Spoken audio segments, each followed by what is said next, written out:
Elon Musk is at it again. The Tesla owner has just announced his intentions to go to war with Apple over a 30% revenue split. Elon sent out a tweet complaining about Apple's 30% hidden tax. This is a problem because Elon Musk is planning to relaunch its $8 per month Twitter verification service on iPhones to gather funds for the company and pay off the loans he made to buy Twitter. Bloomberg has estimated that Elon only needs a third of Twitter users, 78 million of them, to sign up to Twitter's $8 a month verification services to make up for Twitter's lost advertising revenues since Elon took over. The problem is, Elon didn't anticipate that Apple would take 30% of that pile, which means he'll need to make more money to make up for that 30% cut Apple is taking. Honestly, hoping 78 million users would sign up so they can have a little checkmark next to their name is a little too optimistic, but that's not the point. Elon doesn't like the fact that Apple is making money from him, is the point. Elon Musk is actually delaying Twitter's paid verification services to avoid paying the 30% fee to Apple's App Store. Apple usually charges 30% for all in-app purchases on its App Store. This is a blanket rule which applies to everyone. It doesn't matter how big the company is, they have to fork over 30% of their revenue generated from their iOS apps. Most online platforms charge the industry standard of 30% for apps, games, or songs making money on their platform. Steam, the Android App Store, Amazon Kindle, PS4, and other companies do the same thing.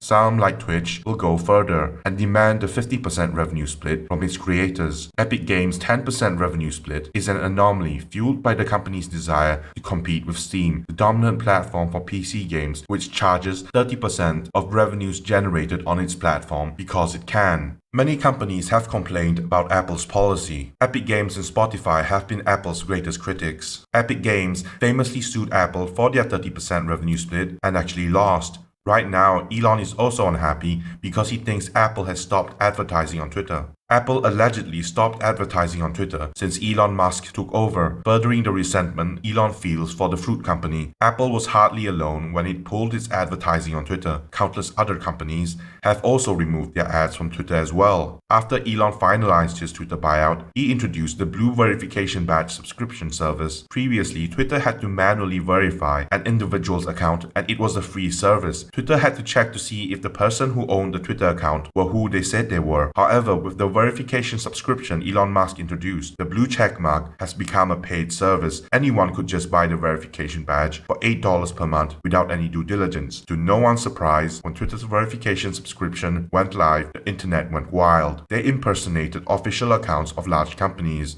Pranksters made funny remarks and false claims, but because they were using their verified accounts, many people believed that the tweets were real. Even Wall Street investors were fooled by the verification account impersonators. Eli Lilly, one of the largest drug companies in the world, lost over billions of dollars from its stock after a tweet came out claiming Eli Lilly was going to make insulin free for everyone. Eli Lilly's stock price tanked by 8% as investors stupidly believed Eli Lilly had decided to stop its unreasonable, predatory insulin pricing strategy. This tweet was obviously untrue and belonged to a parody account, but it didn't stop Eli Lilly from losing $8 billion on paper. This, along with the eccentric changes Elon Musk has promised to do to Twitter, has scared off advertisers. Chevrolet, Chipotle, Ford, General Mills, Merck, and General Motors have exited the platform's advertising space. In fact, half of Twitter's top advertisers have suspended their ad operations since Elon Musk took over. The Omnicom Media Group, a major ad agency which serves high-ticket clients like McDonald's, Johnson & Johnson, as well as Apple, claimed that Elon's antics would tarnish their clients' brand safety and urged its clients and other advertisers to stop spending ads on Twitter, at least in the short term. This was unsurprising since Elon had planned to unban suspended accounts, many of which were banned because they were the worst people on the internet. On another note, Kanye West was surprisingly banned after the rapper posted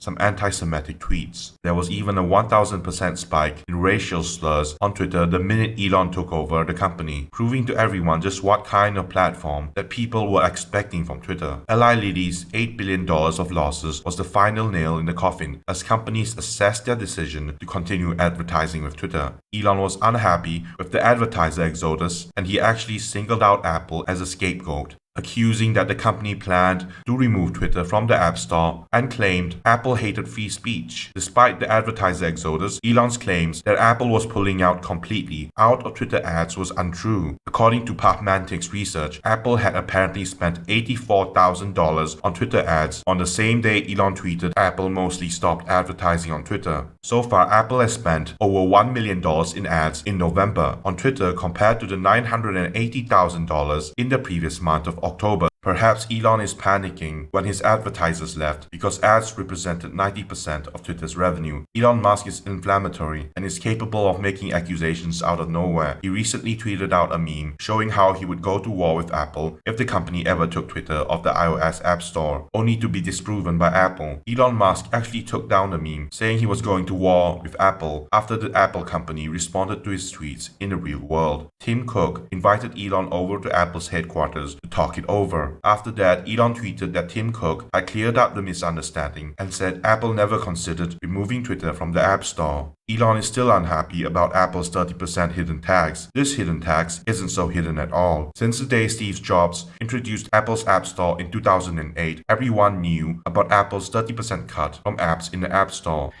When we sell the app through the App Store, the developer gets 70% of the revenues right off the top.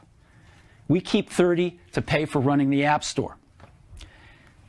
It was a highly unpopular percentage cut, but not a hidden one. Every single iOS app developer is aware of the 30% cut Apple takes from their apps. They knowingly made apps for iPhone and iOS devices, knowing they would have to pay that 30% of in-app transactions to Apple. Apple has maintained their 30% rule for the longest time. They only recently changed the revenue split slightly for small developers back in 2020. Any developer who earned less than $1 million would only need to pay 15% instead of 30% for paid app revenues and in-app purchases. The change even inspired the second most dominant phone OS, Android's parent company, Google, to mirror Apple's 15% revenue split for smaller app developers. Apple has traditionally stopped developers from directing users to subscribe through a website, which is a scummy move, among other practices, because it forces users to pay for in-app purchases without knowing a different, cheaper subscription option was available online on other devices.